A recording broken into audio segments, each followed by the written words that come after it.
hari baheula mata awewe marake beber-beureum eta teh ti ditu da ti Siti Hajar kuari mah geus teu make beubeur awewe teh make bidan bae geus entak darah rayut kuari mah awewe boga anak hiji boga anak dua sarua jeung hamil we kitu baheula mah ipis beuteul lantaran make stagen make beubeur rapi jadi boga anak 12 teh teu gendut kuari mah boga anak hiji boga anak dua bau sakumaha eneng kolot.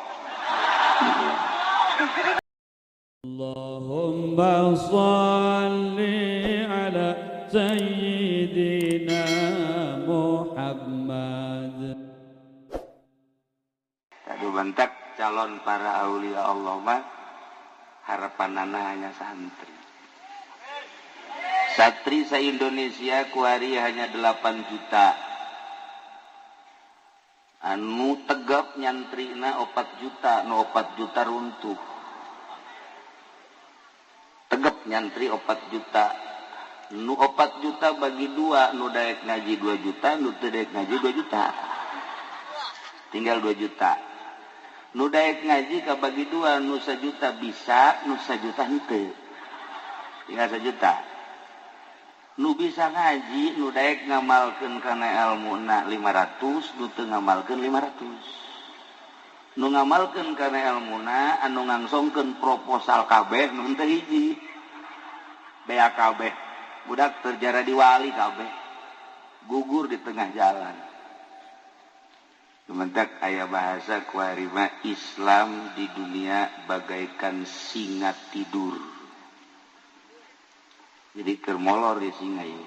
Ngan di gudang-gudangna teu aya gudang. Asal ada tangkap pae sama singa ieu. Jadi urang mun dongeng-dongeng nu kos kitu teh puyeng. Jeung moal eureun-eureun. Eueuh tanggung jawab da di Indonesia makana agama. Ente ulah katipu ku partai, ulah katipu ku organisasi. Dek memperjuangkeun nu mana bae henteu rek ngagungkeun agama. Eueuh hiji poin diasupkeun ka rancangan undang-undang anu memang di jerona dek ngalaksanakeun agama. Eueuh hiji-hiji acan teu meunang di Indonesia ngasupkeun di rancangan undang-undang tentang agama. Boro-boro agama anu dianggap pokok jilbab bae hiji datang ka saiki wede ora tuntas-tuntas gitu. Mengkono di Indonesia mah bloon kabeh. Wah asana mau ge nyanding ye. Tah adu batak ulah katipu urang geus beta nu geus bangeus kahareupeun siga hade. Raramean mararamean bae ulah diasupkeun ka hate ku santri mah. Sebab asal asup kahate wassalam gesan da pula ya tinggal sakieu deui di Indonesia tinggal 8 juta deui jan nu modern mah teu kasupkeun kana santri tah mah mandalungan tah mah nu kitu mah nu asli santri nu sabtu tadi teh eta sakitu deui aduh jan kapotong ku nu bobogohan aduh kapotong ku HP bae. Ya Allah. Lamun urang nyaritakeun alam mimiti alam teh alam arwah. Kemudian ka alam dunia, isuk pageto alam barzakh, ke alam mahsyar, ke alam akhirat. Di alam arwah Kangjeng Nabi Ibrahim dipanggil ku Gusti Allah. Cek Gusti Allah Ibrahim gerokeun seluruh manusia seru ku anjeun supaya datang ke Mekah ngalaksanakeun ibadah haji. Matak di Al-Qur'an dijelaskeun wa adzin fin nasi bil haji ya'tuka rijalan wa ala kulli dhamiri yatina min kulli fajjin amiyah. Wallahu a'lamu bimuradih wa adzin fin nasi wahai Ibrahim gerokeun ku maneh manusia supaya ngalaksanakeun ibadah haji ka dieu ye ka Mekah. Engke lamun kumaneh digerokeun jelema bakal ngajawab. Mun ngajawabna sakali bakal ka Mekahna sakali. Mun ngajawab baheula 2 kali ka Mekahna bakal 2 kali. Lamun ngajawab 3, 4, 5 dan selanjutnya bakal ka Mekahna sesuai jawaban baheula. Mata Kangjeng Nabi Ibrahim naik di alam arwah ka Jabal Abi Kubais, tinggal ngaran kuari jadi istana Raja Pahat. Kuari Abdullah. Kangjeng Nabi Ibrahim opat jihad. Ibiti ke arah barat, kemudian ke arah selatan, timur, utara, bahasana akur. Cak Kangjeng Nabi Ibrahim, ayuhan nas, ayuhan nas, ayuhan nas. Innallaha farada alaikumul hajja fahujjuhu. Sanyana Allah geus mardukeun ka aranjeun kabeh munggah haji. Hayu geura marunggah haji. Eta manusa aya nu ngajawab, aya nu henteu. Mun ngajawab sakali mun 2 kali mun 3 dan selanjutnya ngajawabna ku bahasa labbaik Allahumma labbaik. Mudah-mudahan ware di dieu baheula ngajawab sehingga babari berangkat ibadah haji ka tanah suci. Terserah kumaha bae carana. Beres Kangjeng Nabi Ibrahim ngegero iblis CS naik. Cak iblis aing dia bisa nurutan kos gitu iya. Hebat iblis ge. Ayuhan nas malah pasehan iblis sial. Ayuhan nas, ayuhan nas, ayuhan nas. Innallaha farada alaikumul hajja fahujjuhu. Hei manusia orang Cisoka cak iblis. Ditambahan ku Cisoka tak iblis belon. Allah geus bardukeun munggah haji kamarana coba. Hayu geura marunggah haji. Urang Cisoka brong kabeh ngajawab. Labbaik Allahumma labbaik. Nu 2, nu 3, nu 4. Tah, lamun baheula ngajawab seruan Kangjeng Nabi Ibrahim, hajina haji mabrur. Lamun ngajawab seruan iblis, bakalna jadina haji mardud. Pan tadi mah orang Cisoka ngajawabna tina ngajawab seruan. Tuh, sia nu ngomong kan? Mardud sia. Nauzubillah min. Nu mantak aya 2 tipe engke jelema teh munggah haji teh. Aya anu hajina mabrur, aya anu mardud. Babari teh mangga sakitu bae teh. Haji mabrur ayakuna ayarji'a khairan mimma kana sapulang nati Mekah leuwih bagus tibatan memeh ka Mekah. Lamun jelema munggah haji balik ti Mekahna leuwih bagus tibatan memeh ka Mekah, ya tunjuk rame-rame mabrur. Anu mabrur teh geus teu asing deui. Al hajjul mabrur laisa lahu jazaun illa jannah surga. Lamun balik ti Mekahna leuwih jore minimal angger bekos kitu. Berarti hajina mardud. Memeh munggah haji tilok make kopiah, tas munggah haji ge teu make kopiah. Memeh munggah haji teh osok kabobonceng si mbak balik teh boh tambah jeung si embok. Silaka ieu mah ieu, saha ieu mardud ieu. Da kula beundeuk nanya bae ka urang Cisoka, di Cisoka di dieu kira-kira cak pandangan mata urang, loba anu mabrur tah loba anu mardud. Sekali deh, nu mabrur apa mardud? Coba contohan saurang mana? Tunjuk saurang di dia. Mardud. Nauzubillah min. Baliklah cedak kiai mah daripada mardud memal ke Mekah jiblo. Dan pugu karu geusieun mardud. Dek mabrur, dek mardud urusan Allah. Nu penting mah naik kapal Garuda di jero kapal teh aya dugelis. Sakitu bae. Hese bae neangan dugelis cara di Cisoka eueuh. Irung marancung di luhur kapal mah kulitna lelemu, sarareungit deui. Di Cisoka mah ngaranna ge deukeut ka Solear tuh lain deui itu.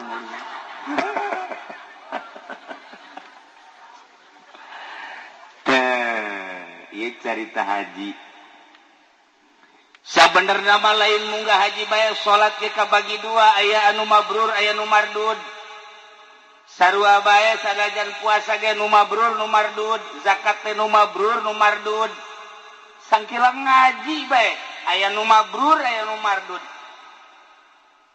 urang tarolah nyaritakeun ngaji bae lamun ngaji niatna lain karena Allah niatna hayang hebat mardud lamun urang masantren ngaji niatna hayang neangan dunya mardud lamun urang ngaji niatna hayang ngelehkeun batur mardud lamun urang ngaji kedah hayang jadi kiai mardud cacak-cacak masantren bae ge ka mabrur teh hese nu sakola mah neraka kabeh tuh nu ikhlas dari sakola mah eta geus hese karep di dinya doang geus kabaca oh langkah-langkah nu mardud jeung nu mabrur teh asal niat lain lillahi ta'ala mardud asal mardud jahanam tuh urang lamun nyaritakeun kos kitu di Kifayatul Adzkiya inggis jasa santri ngaji maksudna endek hayang gagah elmuna hayang neangan dunya ngelehkeun batur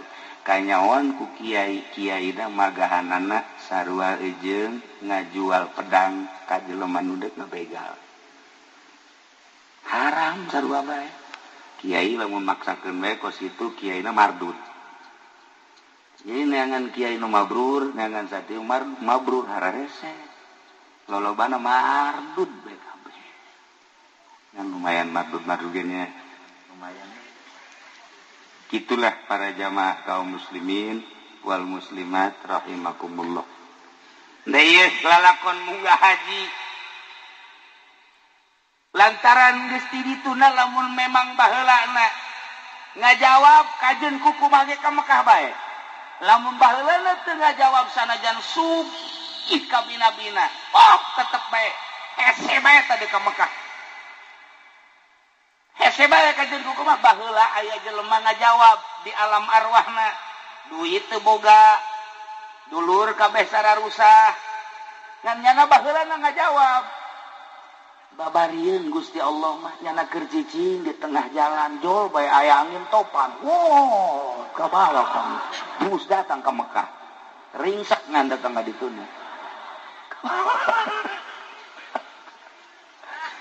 tapi lain lalagaan aya hiji santri urang Surabaya nyana ngamalkeun sholawat bae salat Ibrahim Allahumma sholli ala sayyidina Muhammad wa ala ali sayyidina Muhammad kama shallaita ala sayyidina Ibrahim wa ala ali sayyidina Ibrahim wa barik ala sayyidina Muhammad wa ala ali sayyidina Muhammad kama barakta ala sayyidina Ibrahim wa ala ali sayyidina Ibrahim fil alamin innaka Hamidum Majid saminggu 4440 di Surabaya nyana nganterkeun dulurna zaman di Halim Perdana Kusuma begitu dulurna asup nyana dia milu asup teu kadeulean ku penjaga asup ka kapal nyana dia milu asup ka kapal teu kadeulean eta mah geus ngan di jerona teu kabagian kursi kan atuh oh merekan pan nyana itu boga pisah ajeun geus nyana mah cicing tapi teu kadeulean datang aman biasa datang ka Jeddah dan lain sebagainya ke Mekah teu kadeuleun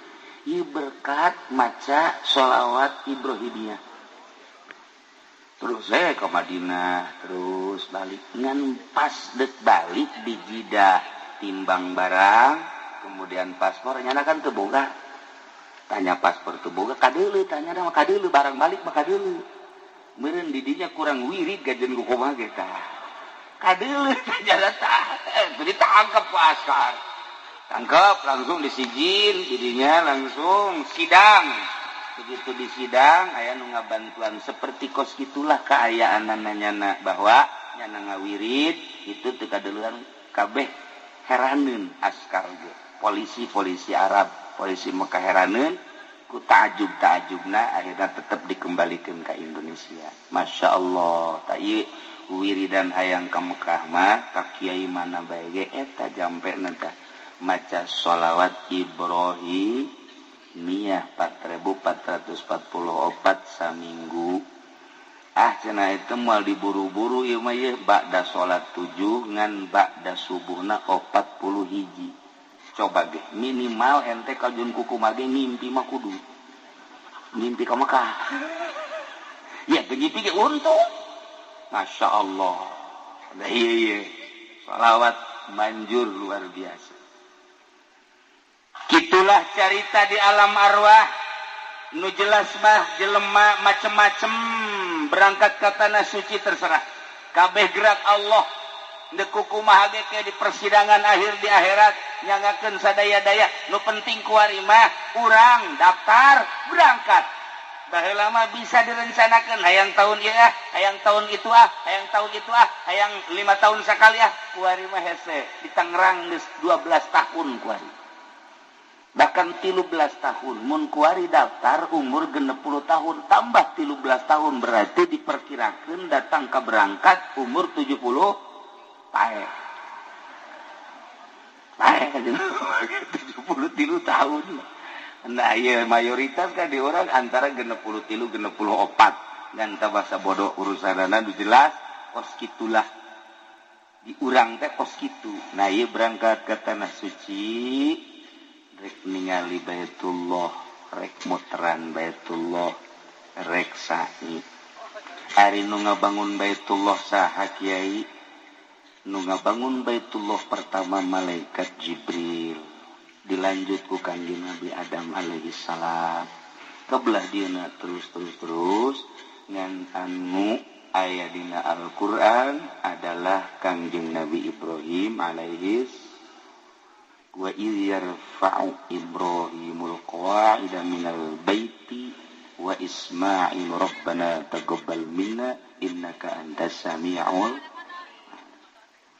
kanjeng Nabi Ibrahim teh urang Sam nu kuari keur perang Suriah kanjeng Nabi Ibrahim diinstruksikeun supaya ka Mekah dibawalah Siti Hajar dalam keadaan gede beteung berangkat ke tanah suci datanglah ka wadi ka jurang lembah Mekah ngaranna didinya teh can aya ngabentuk Baitullah model kieu didinya dipanggieunkeun saung ku kanjeng Nabi Ibrahim Siti Hajar tina tangkal korma sabagusna jeung sarekepna sapira palapah korma langsung disaungan beres disaungan sapoe 2 poe 3 poe kanjeng Nabi Ibrahim teh diinstruksikeun deui titah balik di ka Suriah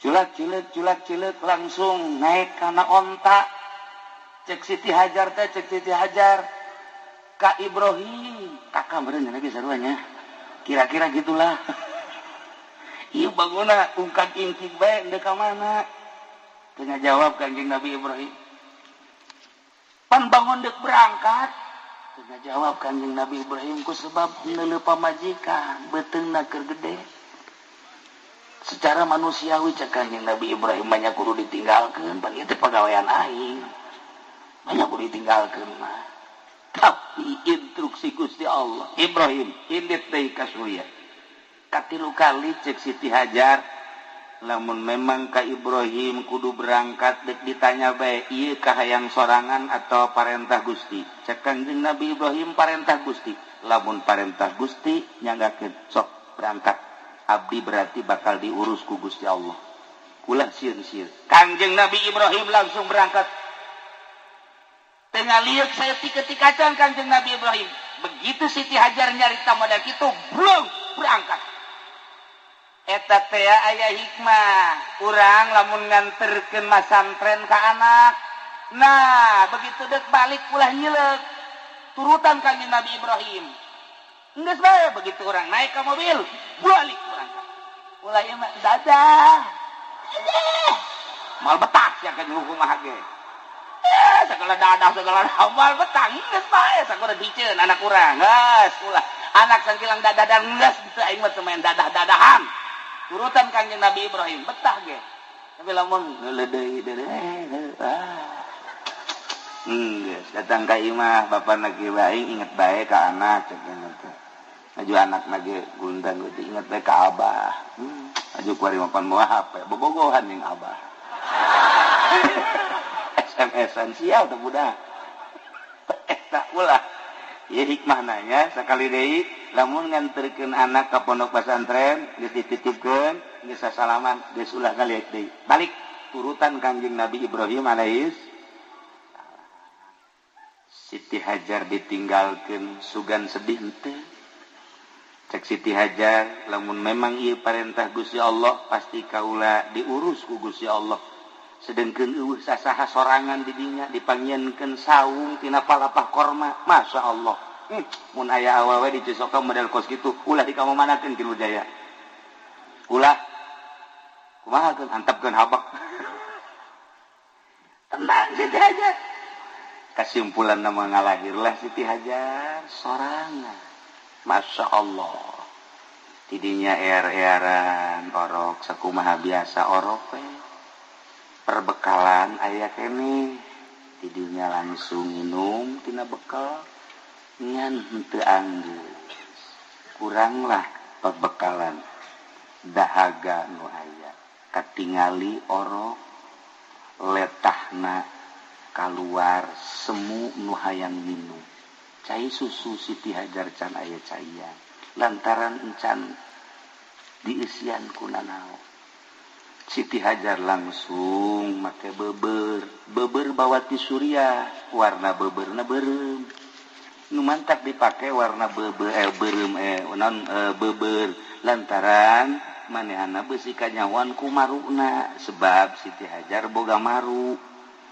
anu memang kata dina sinis bae karena kitu ditahan make beber beureum mantap datang ka kuari baheula mata awewe marake beber beureum eta teh ti ditu da ti Siti Hajar kuari mah geus teu make beber awewe teh make bidan bae geus mantap darah rayut kuari mah awewe boga anak hiji boga anak dua sarua jeung hamil bae kitu baheula mah ipis betul lantaran make stagen make beber rapi jadi boga anak 12 teh teu gendut kuari mah boga anak hiji boga anak dua bau sakumaha eneng kolot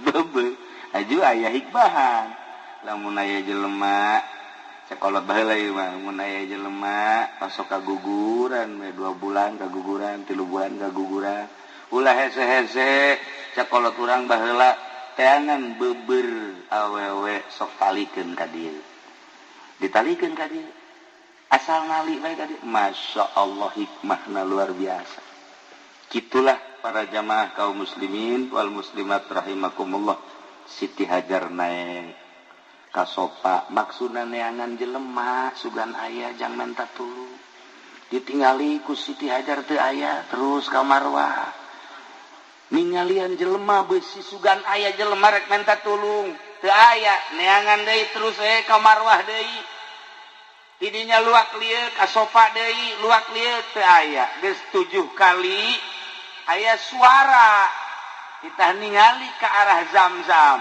pas ningali ke arah Zamzam malaikat Jibril keur nepakan tanu atau diketikeun ku sampeanana ditambah ku jangjang tak mancer cai saberkeun ku Siti Hajar kadinya waduh mandi Siti Hajar nginum luar biasa mawa jang anakna kemudian di pandian anakna kadinya di lantaran terus bae mancer cek Siti Hajar bari di kamanaon kitu ngaranna dikulah ke cek Siti Hajar Zamzam teh bahasa Suriah hartina mun bahasa urang mah stop jadi eta Zamzam teh cai stop sebenarnya stop eureun gip cek urang mah eureun ulah terus bae jadi we ngaran Zamzam jadi mun ngaran kurang mah cai eureun sebenarnya eta mah eta stop Zamzam duh gede kitulah carita Zamzam masyaallah kitu carita Siti Hajar teh 7 balik ti sopa ka Marwah ti Marwah ka sopa ti sopa ka Marwah ti Marwah ka sopa jadilah kuari syariat mimiti urang toab sanggeus tawaf kemudian sa'i 7 balik didinya cukur beres geus sakitu haji eta umroh tinggal aya wukufna bae ka Padang Arafah babari doa Kangjeng Nabi Ibrahim istimewa Kanjeng Nabi Ibrahim teh ngadua ka Gusti Allah di samping Rabbana taqabbal minna innaka antas samiul alim wa tub alaina innaka antat tawwabur rahim. Nah, kuari ge urang lamun dek nyeun pondok pesantren eta bae doana ulah hese-hese. Asal disiapkeun bae pokona mah batuna 10 truk. Batu kalina 5 truk, semen bae ujianna 1000 mah. Geus doana eta manjur teh mah. Tapi lamun can aya semen can aya keusik can aya ulah wani-wani ngadoa eta tah. Mal manjur. Rabbana taqabbal minna innaka antas samiul alim wa tub alaina innaka antat tawwabur. Kukula dik dibere sakaligus beusi dik ngabangun pondok, ngabangun majelis, ngabangun masjid. Doana mah tetep eta. Tabaruk ka Kanjeng Nabi Ibrahim.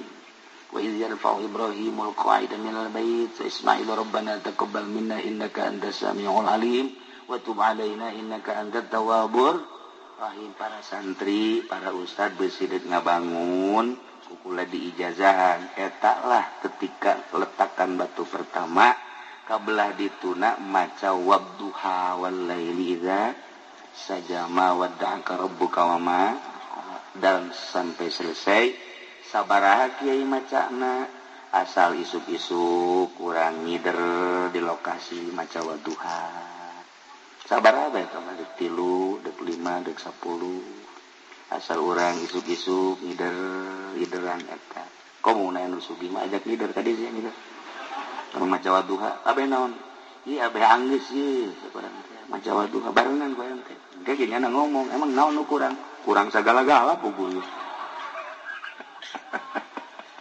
wadduha ente ngabangun pondok ngabangun majelis mushola masjid eta masya Allah lain hiji lain dua aya kiai ngabangun teu anggeus bebejalah kasimkuring diijazahan eta begitu diijazahan eta dibaca we ku jana wadduha mutar we di dieu datang ke masyarakat teh kaget kiai kunaon muter we abe anggeus wadduha wal laili hayo baturan ku sia wadduha ye jadi urang dinya karunya po kiai cenah muter bae urang bantuan yuk eta sarua jeung pelet teh lamun urang khusu kan kurang manjur tah lamun khusu manjur urang mah teu khusu ge hayang manjur babari sebenarnya mah begitu geus beres pelet batu kan segede kieu tah di Cisoka makan make batu bener teh make batu timpahkeun ka tonggongna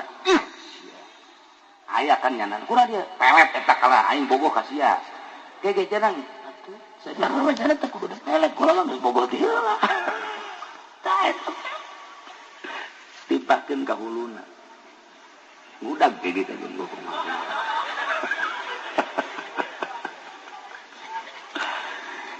ilah lalakon tentang Baitullah dibangun ku Kanjeng Nabi Ibrahim setelah Kanjeng Nabi Ismail gede. Gancang caritana bae kan gede tah Kanjeng Nabi Ismail teh. Dilongok ku Kanjeng Nabi Ibrahim panjang dongengna. Ieu mah singkatna dongeng bae gede. Akhirna Kanjeng Nabi Ibrahim minta dibantuan ka Kanjeng Nabi Ismail dek ngabangun Baitullah. Kanjeng Nabi Ibrahim jadi tukang basna Kanjeng Nabi Ismail kenekna langsung nu nyodor-nyodorkeun batuna Kanjeng Nabi Ismail nu jadi basna Kanjeng Nabi Ibrahim. Begitu dibangun terus ngaluhuran teu kasodorkeun maka Kanjeng Nabi Ibrahim nyieun taraje jang naik bentukna batu dikadinyakeun batuna ditumpakan ditincak ku Kanjeng Nabi Ibrahim langsung batu ngapung sorangan eta kos dongengnya kos dongeng batu ditincak esteger ngaranna ketika beuki luhur batuna ngapung sorangan atuh teh batu bisa ngapung sorangan aya tanagaan di mana saha nu ngaremot eta sabaraha batu tapi batu naik sorangan beuki luhur beuki naik beuki luhur beuki atuh sabaraha teu make batu ge bisa ieulah keajaiban mukjizat Kanjeng Nabi Ibrahim alaihi salam. Nah, kuari ayat ditinggalna ngaranna makom Ibrahim lain kuburan makom Ibrahim teh esteger. Ayat tapakna dirinya, tapak sampean Kanjeng Nabi Ibrahim. Masya Allah. dibongkar Saudi Arabia sababaraha kali eta lantaran ngahalangan geus sabaraha doser murun potong dipotong diamankeun lah. Makom Ibrahim teh esteger urut ngabangun Baitullah. Jadilah Baitullah seperti ayeuna ngan kungsi runtuh, kemudian dibangun deui kurang seetik dikurangan lantaran nu halal hijir Ismail. Kuari manggis indah jasa Baitullah teh. Ketika Kangjeng Nabi putuh Mekah langsung Kangjeng Nabi asup ka Baitullah. Bahkan ku Kangjeng Nabi teh hari tadi titah dua lawangna. Andai kata bakal laluasa mah itu kira-kira bakal fitnah dijieun dua lawangna ngan cek Kangjeng Nabi keun bae antepkeun lah hiji bae. Kangjeng Nabi lebet langsung salat di jero keluar deui tah ieu lah Baitullah nu ayeuna. Di akhir zaman engke Baitullah bakal diruntuhkeun deui. Tu golongan-golongan anu teu sreg ka Islam musuh. Kula lamun nyaritakeun tentang akhir zaman geus dareukeut jasa. Cek Kangjeng Nabi Malikul Ardi Arba'ah, raja sadunya aya 4. Mukminani wa kafirani, nu dua mukmin, nu dua kafir. Nu mukmin hiji Kangjeng Nabi Sulaiman alaihi salam, nomor kedua Raja Zulkarnain. Kafir aya 2, hiji Raja Namrud, nomor kedua Raja Fir'aun cek sakal buhtusoh. Cak Kangjeng Nabi wasayakulu khomisun, bakal menjadi raja sadunya engke di akhir zaman 5, hiji deui di akhir zaman. Sayakunu khomisun wal mahdi min dzurriyyati, eta adalah mahdi ti anak incu kaula. Hendak besi aya di Cisoka mahdi sing hade. Ngade eta beureun tah mahdi. Ngan mahdi nu itu mah hiji irungna mancung, nu di Cisoka mah pengek. Bedakan berarti. Nomor kedua ngaranna sarua jeung ngaran Kangjeng ismuhu ismi wa abuhu abi. Ngaranna sarua jeung ngaran kaula, bapada sarua jeung bapa kaula. Jadi ngaranna mah aslina mah Ahmad bin Abdullah atau Muhammad bin Abdullah. Cirina dina pipina engke aya hunungan di dieuna. Aya janggotan, aya godegan kadi rapi, di dia aya hunungan, kasepna kabina-bina, gagahna nu luar biasa, dituturkeun baksana ku salasumiati 300 jelema nu bakal nuturkeunana. Asal sasalaman bae jeung Mahdi ditembak ngebul. Asal sasalaman jeung Mahdi jadi gagah. Asal sasalaman coba sasalaman jeung Mahdi nu di dieu. Tah ieu Mahdi nu asli 300. Manehanana di Madinah engke bakal terjadi wukuf poe Jumat di akhir zaman. Akbar disebutna. Di mana wukuf poe Jumat? Hati-hati. Nah iya engke di Mina bakal ribut gede. Perang anu luar biasa asup. Musyrikin, kafirin, munafikin asup. Ribut ke di Mina. Wah, getih pohara jasa. Ribuan jelema mararaot. Lumpatlah ke Mekah. Di Mekah keur ngabayak jelema lantaran ngadenge peperangan anu dahsyat jasa. Ribuan jelema pararae ngan teu asup kafir ai ka Mekah mah. Ditungguanlah seorang kesatria Mahdi teh kakarak datang ti Madinah bainar rukni wal maqam nyanang ke bakalna salat bae di dinya. Allahu akbar, Allahu akbar, Allahu akbar. Hese nanya Allahu akbar, hese jang nanya lantaran salat deui. Ari Ki Nurjaya mah pan hese salat nanya deui sabalikna teh deui. Urang babari jeung nya mah ngobrol kebo segala eneng segala sapi. Waktu duha gitu, waktu jam duha terus bae mencit teh ngesel teh dan lain masalah sih. Dan sabalikna jeung Mahdi bae, Mahdi mah kesempatan jang ngobrol salat bae. Urang mah kesempatan salat ngobrol bae. Nah ieu Mahdi. Setelah manehanana istirahat langsung datang, langsung ditunjuk Mahdi teu daekeun ngaku. Tetep dibeat bahwa anjeunna Mahdi kulantaran disumpah karak ngaku ana Mahdi. Mulai datang nyana nyerang ke Suriah heula. Jadi berarti bibit nama di Syria nu kuat pisan. tidinya bakal ke Irak, tidinya terus ke Palestina, tidinya terus ke Iran, tidinya terus Timur Tengah heula, terus ke Amerika, terus ke Eropa, ke Australia, terakhir di Cisoka. Siapa Cisoka ya? Ciri-ciri heula kiai dek datang kos kitu kumaha? Ciri-cirina hiji geus loba anu mararabok. Nomor kedua geus loba anak zina. Nomor katilu paharaman-paharaman ribawi geus teu dianggap riba. Nomor kaopat jelema nu geus eueuh anu ikhlas dina ayana geus teu kandeulean. Didinyalah bakal turu damah di kacau bakal unggal negara. Di unggal negara teh bakal kacau di urang ge di urang bibit kacau na geus aya. Lantaran organisasi jeung organisasi geus teu ngahiji, partai jeung partai lain dek ngagungkeun bangsa jeung negara. Kabeh boga kepentingan-kepentingan. Urang lamun nyaritakeun kajerona inggis sabenerna. Timbullah kuari aya ISIS ngaku Mahdi encan sebab teu ngaku Mahdi mah dibeat dipaksa kakarak ngaku. Tapi kuari pan urang sieun inggis. Lantaran ieu teh lain lalagaan kapan seseorang anu tadina di Al-Qaeda anu hebat jasa ditembak ngebol dibawa ku Amerika, dididiklah ku Amerika. Setelah dididik menang ti Irak, dikaluarkeun, dianggap bakal manehana ngabantu ke Amerika. Nge surat Amerika teh ternyata istimewa jasa nu teu daek beat kanyana tembak sadisna. Lain lalagaan ieu sadis teh. Kalian tembak, kalian tembak, nyana ditembak ngebul. Mun ditanya ieu menang ti mana ilmu ngebul Cisoka. Make naon ieu pelor, paingan pelor hese harita. Ieu diteurian ku ISIS masalah ieu.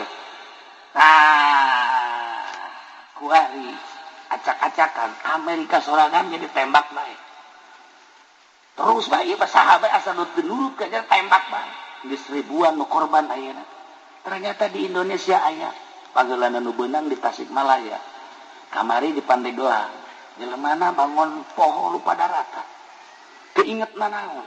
Pokona asal nu teu nurut tembak bae. Ieu kan ngeri ku ari ieu. Tah, ieulah ISIS. Nu kuari terus nyerang, terusan teu eureun-eureun. Kan perlu biaya aneh nyana teh kapan nek ngaruntukeun Islam tapi kafir ge dibunuh bae. Di lain sisi jana nek ngabongkar Baitullah lantaran dianggap jelema nu muteran Baitullah teh kafir. Henteu kudu ngamuteran Baitullah ka Allah macak nyana teh. Yuk babarengan jeung Mahdi. Si Abu Bakar teh ngaku Mahdi teh. Nah eta teh nu ngabiayaan teh ieu adalah Liga Arab terutama Arab sorangan dipaksa ku Amerika. Nu ngahancurkeun urang Arab, Islam, ISIS, nu ngabiayaana Liga Arab termasuk Arab. Puyang henteu coba. Iyalah lain lalagaan ieu puyang eta secara global na kos kitu. Urang lamun nyaritakeun Suriah ku ari geus teu kaharti, nyaritakeun Mesir geus teu kaharti. Lantaran geus eueuh ku urang anu diteangan, nu didengekeun. Informasi akurat na baheula mah aya Gus Dur. Asal urang rek ngadengekeun keaslianna gampang. Tak Gus Dur ngomong eta pasti. Kuari rek saha nu didengekeun kuari. Deuk saha informasi nu akurat nak sedengkeun geus steril. Nu mantak urang karya hese nyaritakeun keaslian teh hese. Kabeh ge bingungeun. Dan nu mantak geus bae urang ulah nyaritakeun geus itu manengan ngararaji bae. Bingung kuari. Geus anu wayah kawin-kawin. Anu encan wae ge maning kawin mah bisa keburu perang. Keburu perang, Masya Allah karim.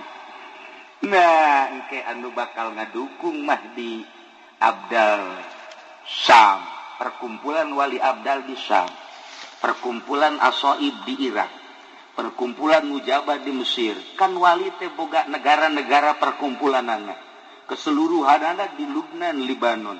Ketika ada perkumpulan di Libanon, eta teh mun Abdal di Syria, lamun Asoib engke di Irak, lamun Mujabah engke di Mesir, engke di saat anu geus ditentukeun kara karumpul.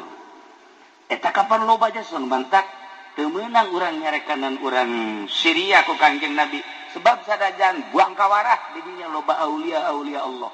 Itu kene Irak sangkiang ge brutal ulah dicarekan ke Kangjeng Nabi sebab didinya lah perkumpulan para aulia Allah anu bakal ngajungjung tinggi agama Allah teh orang-orang eta. Nah ieu keur carita di akhir zaman geus darareukeut jasa rasaan teh masyaallah mun guru urang kamari nyaritakeun Mahdi asa jauh keneh. Lamun guru urang belah ditu nyaritakeun Mahdi asa lila keneh, tapi kuari bae mun nyaritakeun Mahdi asa endek bae. Benderana bakalna akur bae. Bendera Mahdi bakalna aya 3 warnana warnana hideung. Merekna la ilaha illallah Muhammadur Rasulullah. Berem hideung jeung putih. Memehna bakal aya bendera 7 bendera Kangjeng Nabi hideung sarua jeung bendera Mahdi. Bakal benderana hideung jeung putih la ilaha illallah Muhammadur Rasulullah. Benderana akur bae. Urang bae keliru ieu mana nu bener mana nu salah. Dibuat seperti eta lah. Nu mantang sahabat naros ka Kangjeng. Engke kumaha eta seperti kos kitu.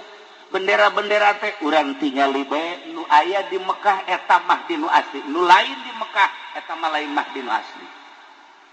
Tapi benderana pan ka urang ge bendera kos karitu ambal aya ieu. Malah di dieu ge di Nurul Hikmah benderana hideung lin ngadeulana. Sehingga ada isi sebuah hiasan ya. Masya Allah kan. Itulah para jamaah kaum muslimin rahimakumullah. Jadi perjalanan haji teu bisa dihayang-hayang, teu bisa diembung-embung.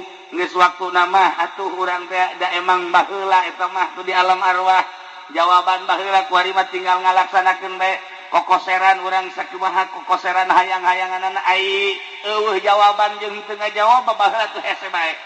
Henteu bae kajeun kumaha ge nu mentak cak ti soleh teh mah yang ka Mekah mah 2 surat. Nomor kahiji surat Waqiah, nomor kedua surat Tanah. Nu babari mah surat Tanah. Tereh teh mah ka Mekahna kajeun kumaha.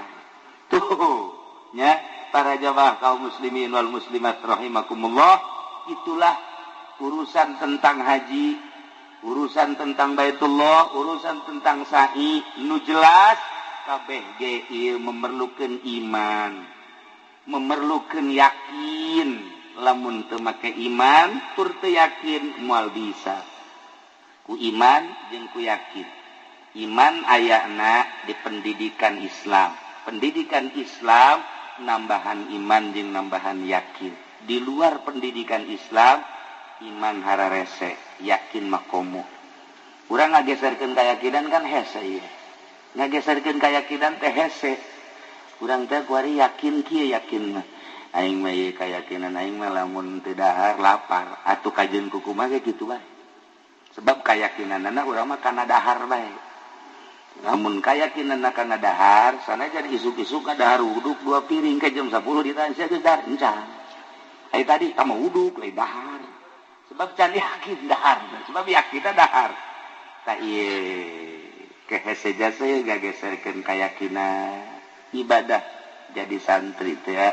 Mimiti ngaji amil, aju ngaji jurumiyah, ngaji alpiyah, terus ngaji johar maknun mantek, cuman dan lain sebagainya gampang kan. Kabelah dia ngaji usul fikih ya warokot, usul naon gitu gaya tulis jamul jeung enteng tong kos itu.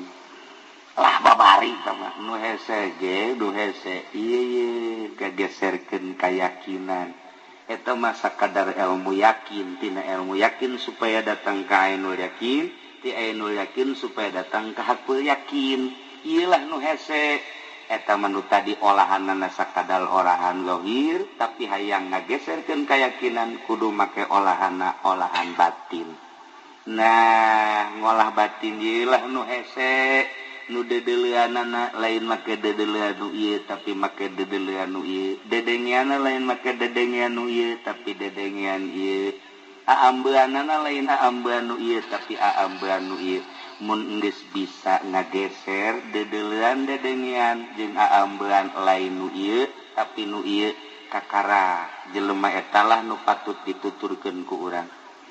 Ieu kuari kamari kula kedatangan kiai ti Banten aya 10-an meureun ka imah ngobrol lah cerita tentang Banten. Istimewa Banten mah tuh. Lantaran kukula didongengkeun nyana dongeng kula dongeng. Lamun urang nyaritakeun tentang keistimewaan Maulana Hasanuddin, eta mah moal aya deui datang ka Iirah ge.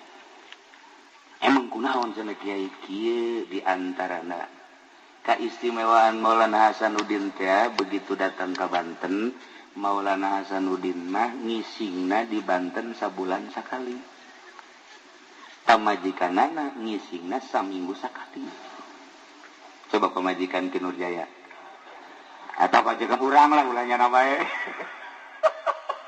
itu cerita batin urang sok jarah bae teh jaho dongengna Masya Allah muringkak bulu urang ngadenge kitu mah Maulana Hasanuddin mah sabulan sakali ngisingna pamajikanana saminggu sakali digenggerekeun ku Maulana Hasanuddin ngising malulus ya mah teu hirup teh iraha ibadahna saminggu sakali masih digenggerekeun pamajikan urang mah subuh ngising jam 7 ngising deui mata sarapan jam 9 deui engke tas dohor bodol atuh bae aku ngising bae iraha maca Qur'ana apa majikan Maulana Hasanuddin saminggu disenserikeun ku Syekh Maulana Hasanuddin iraha ibadahna teh mangising bae tidinya lain marah ningkatkeun ibadah pamajikan teh langsung dikurangan dahar dikurangan minum alhamdulillah jadi sabulan sakali ngadenge pamajikanana ngising sabulan sakali Maulana Hasanuddin genep bulan sakali turutan ku sia eta urang mah mun ngadenge dongeng kos kitu apa iya apa memang kos kitu mantak bisa hiberan ge nu mantak teu eureun-eureun di zarahan ge kukulah dongeng kos kitu tanyana balalongo bae aya sejarahna nu mantak buku keaslian kewalian Maulana Hasanuddin teu sambarangan ge lantaran naon ieu tah ilmuna nu hese ge masyaallah karim tah tidinya lah pamajikanana bae ge eta geus bisa sabulan sakali gisingna berarti kan dahar cara biasa dahar ya cara urang mah datang ka Nurjaya teu dibere ngariung teu dibere berkat bae ngancam awas ya Nurjaya ku aing mondang deui moal aing jadi berkatan tolol teh budak Bapak Hasanuddin mah genep bulan sakali ngising ya Allah ya Rabbi eta urang carita ngising we kos kitu ngap biasa pan